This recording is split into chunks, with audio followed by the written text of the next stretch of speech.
اے رمضان روزہ تے قرآن اے کوئی نیکی عام نہیں جے بڑی اچھی تے سچی نیکی جے اے حدیث سنو تاکہ اہمیت دا پتہ چلے روزے دی عظمت کتنی ہے واحد روزے والا اجر ایسا جے اے سنو تے آنال رمضان المبارک دا مہینہ ہے واحد روزے دا ثواب ایسا ہے اللہ فرماندے نے سونے حدیث قدسی ہے الصوم لی وانا اجزی بھی میرے محبوب سونے اے روزہ بندہ میری رضا واسطے رکھ دا ہے اس روزے دا اجر میرے فرشتے نہیں لکھ سکتے اس روزے دا اجر دیاں گا تے میں عرش والا الہ اپنے بندے نو آپ عطا کرا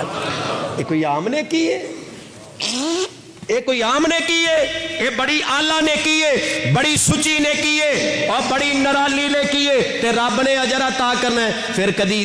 ذرا اللہ دی رحمت وال غور و فکر اسی کریے نا اللہ نے جو روزے دا آپ ثواب دینا ہے تے ہر بندے نو پتہ ہے میرے رب دی رحمت کنی ہے ایک رحمت دا درجہ دنیا چے ایک رحمت دا درجہ جن دی وجہ تو ماں نو پتر نال اتنا پیار ہے پتر نو ماں نال کنا پیار ہے حتیٰ کہ جانور نو بھی اپنے بچیاں نال پیار ہے اے رب دی ایک رحمت دا درجہ ہے کہ اینا درد تے احساس خونی رشتے دا ہے تے جدو قیامت نو رب نے 100 رحمت 99 دجے بھی رحمت دے درجے ملال ہے پھر میرے رب دے پیار دے کیا کہنے ہونے نے آئے ہائے سبحان اللہ تے جدو رب نے نیکی دا روزے دا دینا نا اجر اے ہوئی میرا بندہ سیال کوٹیا